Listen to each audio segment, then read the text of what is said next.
Welcome to It's All About the Questions, where learning to ask the right questions can help you achieve lifelong success. Now, here to help you ask all the right questions is award-winning author, international speaker, and business strategist, Laura Stewart. Good morning, afternoon, and evening, everyone, and welcome back to the show this week. We're excited. I am excited to have you here as always, and I've got an amazing guest for you this week. I mean, I have an amazing guest every week, but I was actually just talking to my guest yesterday, and he gave me a huge, massive aha, something I couldn't see for myself. And you know that this show is all about shifting perspectives and shifting perceptions.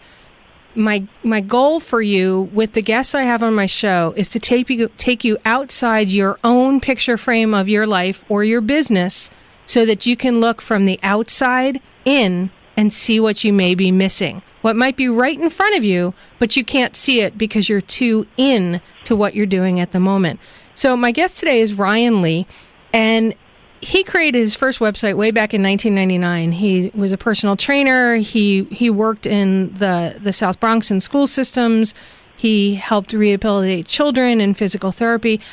But he's known now today for creating over 50 different recurring revenue programs in multiple markets, creating membership sites, creating a lifestyle. And lifestyle businesses are not a dirty word, everyone. People say they are, but they only say that because they don't have one. So today we're going to talk to Ryan Lee about how he does things and how you can have the life you want the way you want, making as much money as you want. So welcome Ryan Lee to the show today. Ryan, welcome. I am excited to be here. Thanks for having me, Laura, and it's good to talk to you again. It's been 24 hours since we last spoke, and now we're back. So and we are back. I'm excited to be here on the radio with all your amazing listeners, and the goal is to change some lives. So I am here to help and serve, and can't wait to dig in. That's what I love about you. You're so about being here to serve, and you live in New Canaan, Connecticut. I used to live in Norwalk. I was in New Canaan all the time. I love when you talk about where you go work, because you don't always work from home. You work from coffee shops and other places, and all of them I know, except your most recent one, Cave, because that came in after I left. Yeah, that's a new coffee shop. Well, we talk about, you mentioned earlier, lifestyle business, and I was very intentional about creating a business around my lifestyle and my priorities. And for a while I was sucked into the whole, you got to build an office, and I had the big office suite in town. It cost me thousands of dollars a month, and I had staff, and I was miserable. I just didn't like it. So everyone works for me now virtually, and I have 4 children. Their birthdays are all about to happen, so they're about to turn 8, 10, 12, and 14. And I get to spend a lot of time with them. It's funny, as we're doing this radio show right now live, it's the summer, and my kids are going back to school in a week. So all 4 of them are actually downstairs, because this is the only quiet space I have. So if you do hear some background noise, you hear a kid bust into my room, even though I shut 2 doors, they have a way to find me. But, this is live radio. It's live radio, and I love live stuff, and I love to roll with it, but I really wanted to build my business around being present with my kids. No matter what, I'm always done by 3 o'clock in the afternoon. That's when they come home from school, and I spend the afternoons with them, and I coach baseball, and I've coached lacrosse, even though I don't know how to play it, and just enjoying life. And I purposely do sacrifice some money. I know if I did the whole 24-hour hustle, I could probably make more, but I'm completely at peace with the life and the path that I've chosen. And we live in New Canaan, and there's no pressure, and I'm just enjoying life. So I'm not trying to answer I know you have a lot of questions, because this show is about questions, but you know me, Laura. Once I get started, I don't stop talking. So I will let you ask away. That's fine. That's really great, because all the stuff you just talked about is great setup for what I want my listeners to get from our conversation today. You talked about you could make more money if you did X and Y and Z. You had the big office and everything. What question did you ask yourself that helped you to really realize what you truly wanted?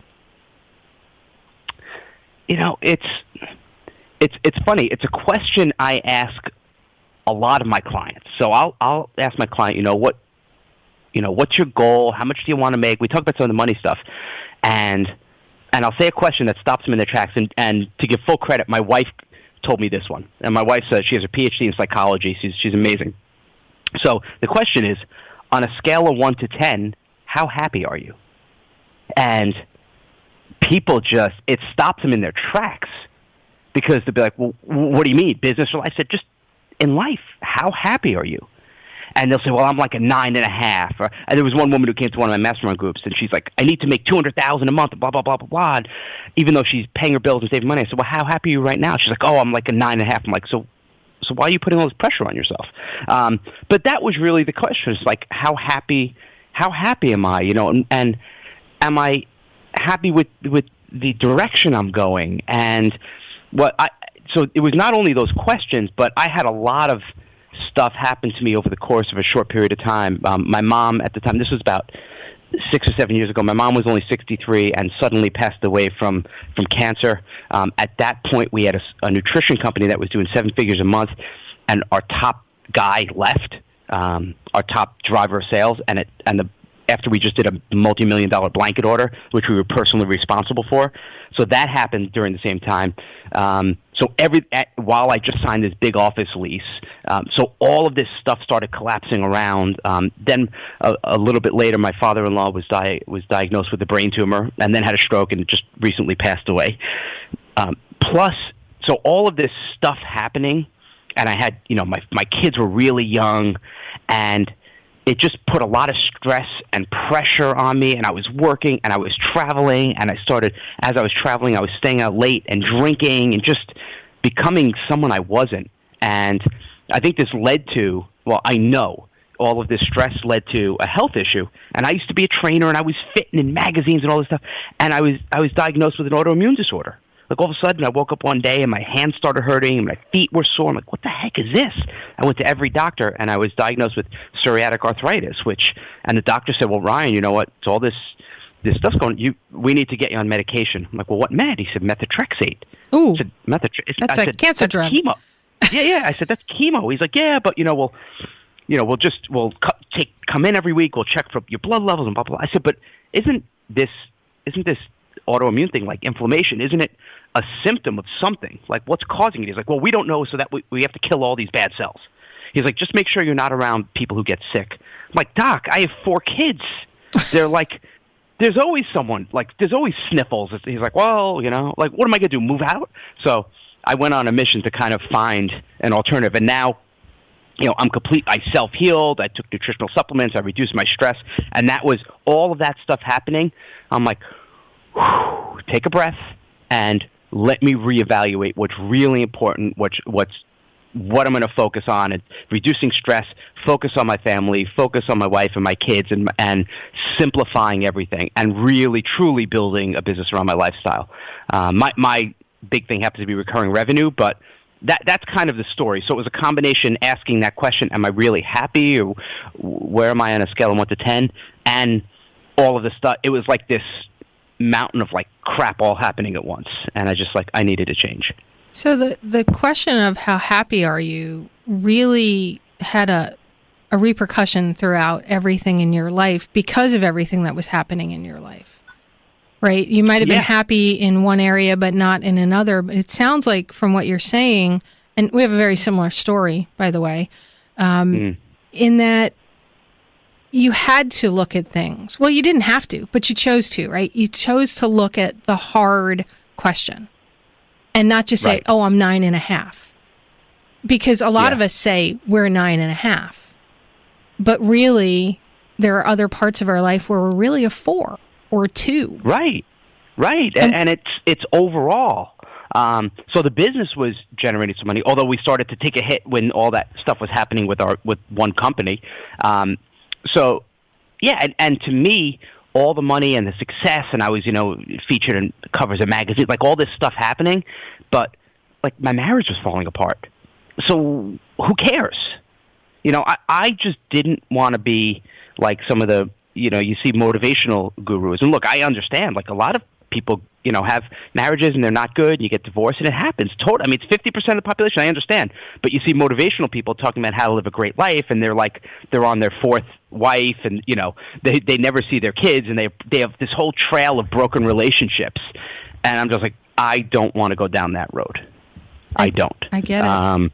Yeah. So that question of how happy are you on 1 to 10 just immediately put everything into focus, because life does move fast. I mean, I don't mean to sound like Ferris Bueller, but it does. It moves fast, and it's just, I don't know. That's okay. Interesting. You said life moves fast, but here's what's fascinating. You take the time, from what I've seen of you, to slow down, to actually go, okay, this is going really well, but is it going where I want it to go? And right. How do I want to fit in with my overall goal for my lifestyle? And then I'm going to fit my business into that. And you're driving amazing revenue, still having the life that you want, because it sounds like you take the time to sit back every so often and reevaluate. Is that an accurate from the outside looking in? Not every so often, every day. Even right before this call, or I'm talking 5 minutes before. Like, I'm still a little sweaty. I was outside, and every single day I'll walk for 20, 30 minutes and just walk and think. Every day. What is it I want? Where's the business going? Is this really the direction I want? Because I have a new idea for something I want to do. Is this really the right path? Where is this going to lead me? And I start trying to think, okay, what is it going to be like from the customer perspective? Is this really going to help them and serve them and help them reach their goals? And does it make sense financially? Is this the kind of model that's going to work 2 years from now? Is this a temporary thing? So every day. Okay, that's perfect. Before we go into our first commercial break, everybody who's listening, have you thought about where you want to be right now, today, and compared it to where you're actually at? We'll be right back with more from Ryan Lee. Ryan, in the last segment, we talked about how you every day evaluate where you're at, where you want to be, how happy you are, all of those pieces. And one of the things I've seen you do over the years, we first met through Peter Hoppenfeld when he had his Mentoring 365 program years and years ago. And I've seen you shift and change and morph. You always have this recurring revenue theme through everything you're doing, but you seem very able to stop, throw away what you're doing almost, and start something new. Can you share with my listeners how you can get your head wrapped around that and be able to let go to open something new? It's a great question, and yeah, I've lost track at the different businesses and things I've started, and I think the key is, Laura, it's don't get emotionally attached to your business, your idea. Most people that I've helped, because I help now, so I started health and fitness online. That's what I did for like a decade. Now I'm more known to teach entrepreneurship. But so when I help entrepreneurs and people who want to be entrepreneurs, they usually come at it reverse. They come in with their idea, and they want they're like, this is my idea, this is what I want to do. Now, how do I sell it? But a lot of times, their idea isn't necessarily what the market wants or what the market's willing to pay for. And if the market is not willing to pay for it, then it's not really going to be a viable business, but people get so emotionally attached to it.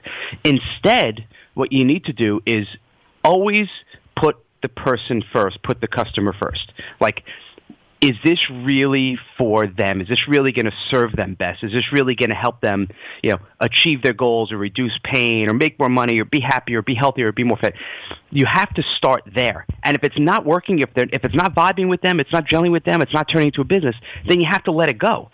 And I've never had an issue with letting it go. Never. I'm blessed to have a lot of perspective because, as you alluded to earlier, the first 6 years of my career, right when I graduated from college, the first 6 years I spent working in a children's rehab hospital.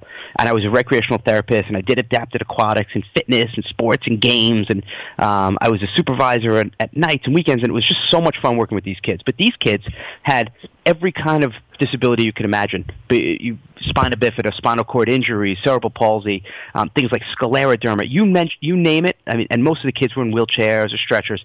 And I saw, and I've known, unfortunately, a lot of kids that passed away too, and they would go through 6 hours a day of grueling physical therapy and occupational therapy. And I just saw, like, how rough these kids had it. And most of them were from the inner city too. It was just, they had a lot of strikes against them, but they just didn't give up, and they came to therapy with a smile on their face. And I'm like, if they could come every day and smile and appreciate life, what the heck do I have to complain about? I'm not going to take anything so seriously. You know what? So I have a business idea or a book idea, and it doesn't sell well. So what? Right? I put out a Facebook post, and it only gets 1 like. So what? Like, in the scope of life, is it really, like, on my deathbed, is that what I'm going to be thinking about? The answer is no. So I just put everything in perspective. I think of those kids, and it's really just grounded me to just not get emotionally attached to the idea. It's always about helping people and serving people. And if it's not working, you let it go. And that's it. And some people just have trouble letting it go. But you have to. I don't have a specific formula or technique for it. I'm just able to, if it doesn't work, okay, let me try something else. And that to me is the fun part, is rolling up my sleeves. Hey, it's not working. How could I change it? How could I make it better? Maybe the offer isn't good enough. Maybe I could let people try it for free. Maybe I could change the pricing. Maybe I could add 3 or 4 bonuses. Maybe I could make a live call with it. Maybe we could do free shipping. Like, that's where you get fun and get creative. And if you're still working at it and there's a lot of people going to your site or visiting and still not buying, then we know there's an issue. How long? And let's shift. Yeah. How long? Or actually, trying to figure out the better way to ask this. At what point do you know for yourself when it's not working? Yeah. Because a lot of my listeners, just try one more day. Tomorrow will be the day. Tomorrow will be the day. Tomorrow will be the day. And I know there's no magic formula. It's your gut, but if you could try to help my listeners figure out when that gut moment is, what they should be looking for to know that, it's not just one more day. Now's the time to let go. Right. So if we're talking more like kind of online sales, whether you're selling information products and courses or books or selling, stuffed panda bears, like whatever you're selling, the more you do it, the more you're going to know pretty quickly. So I have a list.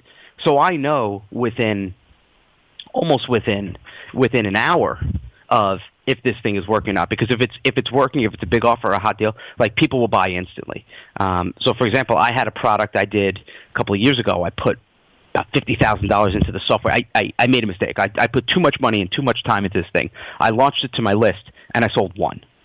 And when I say immediately, Laura, I'm like, immediately, I stopped it, refunded the person, and pulled the plug, and just took a $50,000 hit because I knew it was dead on arrival. So now, obviously, if you don't have a list and you don't have that, it's a combination of, obviously, your gut. Like, is this getting you excited? Are you excited to wake up every day and do it? And is it gelling with the audience? So, even if you can't get people to, like, respond to it on social media, whether you're on Instagram or Twitter or Facebook or Snapchat, like, whatever you're doing, right? Whatever your thing is, if you can't get people to even like it or engage or comment or share, not even one person, there's an issue with your messaging. There's an issue there. There's something going on. It's just not resonating, and that's when you start to kind of play around with it and try different angles, different hooks, but you can't give up. And you have to be persistent. And, you and I even talked about this yesterday in terms of, like, social media. I was looking at your site, and you're like, this is what I want to do. I'm like, well, you haven't posted anything in 4 days. And I wasn't even, I was just posting. I wasn't even sharing. Right. It was just, and I don't, obviously, I'm not here to talk about your stuff, but what my point is, a lot of people think they're doing more than they're actually doing. Like, I think it's not always that it's a bad idea, but it's more that people aren't doing enough. They think that, okay, I'll put one Facebook post up, like, that just links to my product. It's a picture of my T-shirt and it's a link to it, and they did that 3 days ago, and that's all they're doing for marketing. That's a mistake. So so there's the emotional part, and then there's the numbers part. Like, how many people did you actually get to your site? If you only had 18 people visit your webpage, that's not enough data. You can't make a really good decision. You shouldn't make any sales with only 18 visits, right? So you have to start looking and saying, well, okay, I'm only converting, I got 20,000 people visit my site and I only made one sale. Now there's a problem. There's something. Right? And then you start to look at, okay, what is it? Is it, let me change something big. Let me try maybe a pricing change. Let me try to change the site and the copy, and let me start now testing. And that's where you get into the kind of the more hardcore marketing stuff. But you don't know really until you start getting tens of thousands of people actually going to your site to know if it works or not. And it's funny, Laura, because there are people that I have. So I did a call with a woman. Okay, you're going to share that story when we come back from the news break, because I don't want you to cut off. I'd like everybody to think about how consistent are you being with your messaging. We'll be right back with more from Ryan Lee. If you're just joining us live in the second half of the show, welcome, iHeartRadio listeners. If you're on the podcast, you never even heard the commercials, you didn't hear the national news, you heard nothing, you're just back here with us, and we are here with Ryan Lee. Ryan, before the news break, we were talking about, you said, don't be emotionally attached to your business or your idea. I know you were going to share a story about a woman, but I just want to follow up with another question here. It sounds like that, are you emotionally attached to your business idea, goes counter to what everybody says, which is do your passion, be your passion.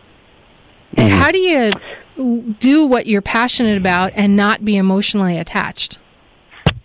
Well, you can be passionate about that, and you should enjoy what you're doing, right? But look, I think people take it too far, because they'll say, well, they don't realize, okay, so why don't you pick a topic, Laura? Pick any topic that someone might be passionate about. Pets. Okay, pets, right? So they love dogs, okay? They're a dog person, and they want to build a business around dogs. But what they don't realize is that 90% of your business isn't necessarily about dogs. It's marketing. You're going to spend time doing marketing and traffic. So it's not like you're actually playing with dogs all day. Look, I love movies, but I've yet to find someone who's going to pay me a couple $1 million to sit around and watch me watch movies, right? So you should enjoy the topic, right? You should absolutely enjoy the topic, because you're going to have to wake up every morning and get out there and go for it.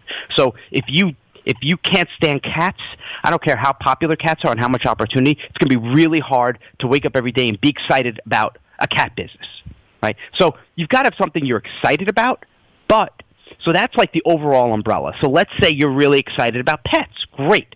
But maybe your specific idea, a topic or a passion, is different than one business product. So maybe you try to launch a dog supplement, a multivitamin for dogs. I don't have any pets, so I don't know if there even is such a thing. I'm assuming there's some type of multivitamin for dogs. And you try it, and it's just bombing, and it's not working, and everything's wrong.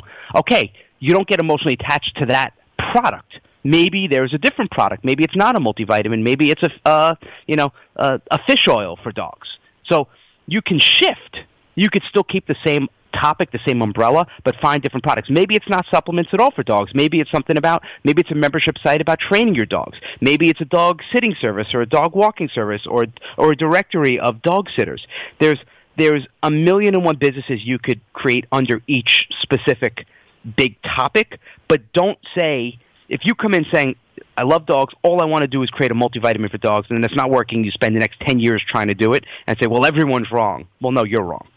So you could stay in that world, but there's so many ways to get creative and find different things under that. So I hope that makes sense. It does, because it started me thinking when you were talking about it, that the guy who created the Thunder shirt for pets, I know you don't have any pets or anything, but the person who created it, I don't even know if it was a man or a woman, but they created this shirt that you put on your pet that's like a giant hug and compression to be used when an animal is freaking out from thunder or loud noises. It makes them feel safe and secure.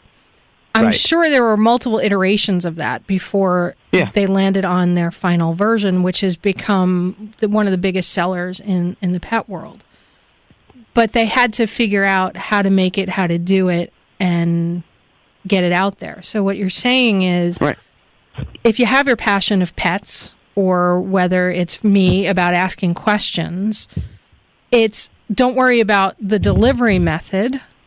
Have your passion about your topic, and then just figure out how that would work in the market, and let it go. If that delivery method is wrong, isn't working right now. You start with the market. That's where you start. Even more important than dogs, because we're using that as an example, what I should have said is it's not dogs, because you're not selling to a dog. A dog doesn't have a credit card, right? American Bark Express. It doesn't exist.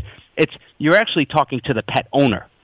And is that the market you want to serve and talk to and relate to, and can you relate to them? It always, always, always starts with the market. So find a market, a topic, something you're excited about, and then you have flexibility of trying different products. But, the media and even online and blogs and everything, they'll glorify a story like that, like this hug thing.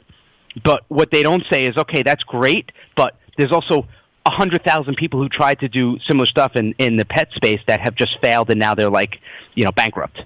They only talk about the good stuff, and they think they make it if you just work hard enough, you're going to succeed. And I live in reality, and you know what? It's not true. You can work really, really hard doing something and never make a dime at it. You have to be smart, you have to be strategic, and you have to put the people before the idea. Everyone has ideas.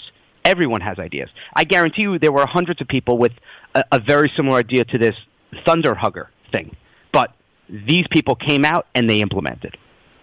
Okay, so how does somebody, I know this is a big question my listeners have all the time, because they ask me when we're doing one-on-ones, they ask this a lot.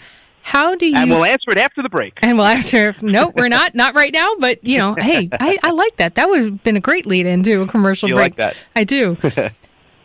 What is your tip or technique for helping somebody figure out the market that they want to work with, or that they should be leaning towards?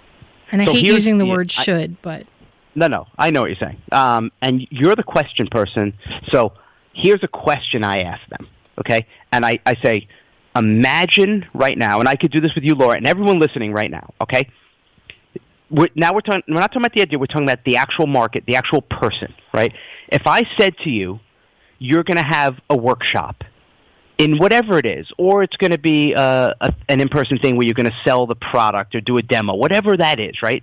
If you have, let's say I give you a hotel space, a meeting space, and there's going to be 100 people there, and you're going to spend the whole day with them, talking about your product or training them or whatever it is you're going to deliver, talking with these people. Now, visualize who is out in the audience right now, who are you spending the day with, who do you get excited talking to? And that's where you start. And if you think because you might say, you know what, I love training young athletes, and I want to create this online product that teaches athletes how to run faster, but the people you're selling to are the parents of young athletes, and you have no desire to spend a full day with the parents of athletes, then you're probably in the wrong market. So it's all about who you're selling to. You might want to teach people how to make money online, but if you don't want to spend the whole day with people, with entrepreneurs or biz op people, then you're in the wrong space. So that's what I say is really imagine who it is you want. And it's funny, I had a mastermind group about 2 weeks ago. And, by your pool? Because you do those around your pool. Yeah, I do them around my pool. So I had one guy who says, I want to do an online fitness membership site for new moms. Now, the guy's single, doesn't have any kids. I'm like, well, imagine you're doing a workshop. Do you want to have a whole day spending with the new moms? He's like, no, not at all. I'm like, well, who do you want it to be? He's like, well, I want it to be fitness professionals who just started their studio. I'm like, so why the heck are you marketing to new moms? He's like, well, I thought that was a bigger market. And immediately we shifted. He came in with one idea, he left with another, and now he's off to the races. And he's like, oh my God, I'm so excited. I wake up, I can't wait to talk to these people. He can speak their language. He understands what their needs are and their passions, versus trying to talk to new moms, which he has no excitement for, not passionate about, doesn't have any real experience with that. So know your audience and think about who you excited to really work with, because at the end of the day, especially in 2017 beyond, it's all about connections. You can't just put a lame commercial up and have millions of people coming to you. You've got to connect on a deep personal level, and you've got to know and love that market. You once shared with me, it was a couple of years ago, I was having trouble figuring out my audience. You were doing some course or something, I don't remember which one it was, but you said if you can't visualize that person in your life who you'd want to be in that room, pick a movie character. I don't know if you remember when you did that, but it was God, I don't even remember. I've done for like almost 20 years now I've been doing training, so I don't even remember, but that does sound like something I would say. Yeah, like, and think of a movie character. Yeah, and I'm a big movie person like you are, and all of a sudden I saw a movie in front of me of the people in the room, like the different characters. Julia Roberts from Runaway Bride, that moment she shows up at his door with the sneakers and she says poached eggs or whatever it was. It was, she had found who she really was. And if anybody doesn't know that movie, watch it. It's a scene and she can't figure out what kind of eggs she likes. It's a bigger thing from that. But that moment when she found who she was, and then she could build from there. I realized that's one of the people that I love working with. That's the market I love working with. Part of it is that entrepreneur where you've lit that fire. Now you like, where do I go from here? How do I take this to the next level? And it was, you can hear it in my voice. It's so exciting. Absolutely. It gives you absolute clarity when you know who you're talking to versus, I have this pet supplement I want to sell. No. You want to talk to dog owners and think about an event, spending the whole day with dog owners and talking about the problems that you have as a dog owner and the fun and the stories and the engagement. That's marketing, and that's what most people don't do, unfortunately, Laura. They're focused on the other stuff, on the product, on the color of the product or the fit or the price, when everything starts with the market and the connection and that energy that comes through. You've got to start there. Yeah, I mean, the other character for me was Pretty Woman. I guess I have a Julia Roberts thing. You're a big Julia Roberts fan. I guess so, but it was the Richard Gere character. He was this big guy. Wasn't he Runaway Bride, too? Yeah, he was, actually. He was, actually. I totally forgot about that. Yeah. And one of my mentors is Gary W. Goldstein. So there you go. He produced a lot of those things. Yep, but exactly. Helping somebody who's been in business for a long time get re-energized. And reconnect to know what their next steps are. So that is a great technique. And when we come back, I want to talk about some of the new stuff that you're doing that can really help some of my listeners. So we'll be right back with more from Ryan Lee. I got so excited with what we were just talking about, Ryan. I was like, I started jotting all these notes about possible ways to interact with my market based on some of the stuff you and I talked about yesterday. So, yay, big aha for me again on the show. That's what I love about the show. I get so many ahas myself. Awesome. That's great. Yeah, it really is, because if I'm getting an aha, I know that somebody else is as well. Because I'm myself, my market, my clients. I really am all of those combined. You've been doing a lot of very different things recently that I want to talk about. You have something called Freedom, FREEDYM.com. And I recently signed up for a lifetime membership with it, because the stuff you're doing is very different than what other people are doing. Your focus for years has been on recurring and continuity income. And for those of you my listeners who have read the Forbes.com piece that John Warrillow did on me, you know that that's how I grew my business to create it to sell. My first company was by driving up recurring revenue. Ryan, why is it that people want the recurring revenue, and you created Freedom very different than the way anybody else is doing membership sites? Can you talk about that? Well, I always look outside of whatever industry I'm in for inspiration. So I knew when I was going to create this and turn this into a membership site, I wanted to look and feel different. And I was looking, well, what do I like that's not in the marketing space? And I'm such a big fan of Netflix and Hulu. I'm like, what if I could make a content-based site look just like that? And that was like the the vision of it and the whole idea of Netflix where it's one price and you get everything. There's no constant upsells. You don't go into Netflix like, hey, if you want to watch season 3 of House of Cards, it's, $9.95 or $97. So I wanted to give people a place where for one price, they just get everything. It's no constant upsells. It's not having to worry about jumping from course to course. It's like, here it is. It's everything. And that was the idea behind it. So I wanted it to look different. I wanted people to come on and be like, wow, and just immediately be blown away by how it looks and feels and functions. And that was the idea behind it. And it's going really well. People seem to just love the site and the training and the advice and the support. So that's what we're doing, and we're focused entirely on teaching how to build a real business with recurring revenue, ethical, scalable, work anywhere, but, being real, telling people it's going to take work, right? We're not into selling magic pills and potions and say, you use this software and you're going to make millions, because that's not reality. Even as I've shared here today, it takes work.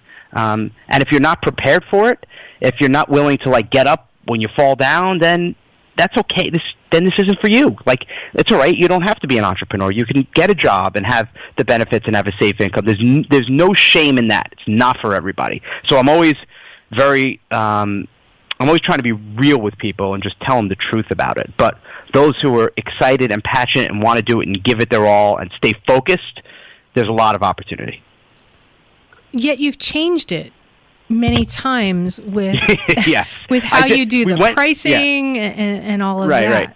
Yeah, so we went from when initial launched, I really cut my teeth in the health and fitness industry. So Freedom originally was going to be a regular membership site for health and fitness professionals, helping them with their business. But it just wasn't getting the buzz. It wasn't generating. It wasn't getting me excited. It was good. It was fine. It was immediately a 6-figure income, but it wasn't what I wanted. It didn't change the industry. So then we shifted, and that's when I said, okay, let me kind of reevaluate, and that's when we went to this Netflix model. And it was going to be everything for everybody, lifestyle business, anything you want to learn about Amazon and affiliate, we got everything. And it was going well. It grew exponentially, but it was too thin, too broad. I was trying to be everything to everybody. I felt our messaging was just getting watered down, and we were spreading ourselves just way too thin.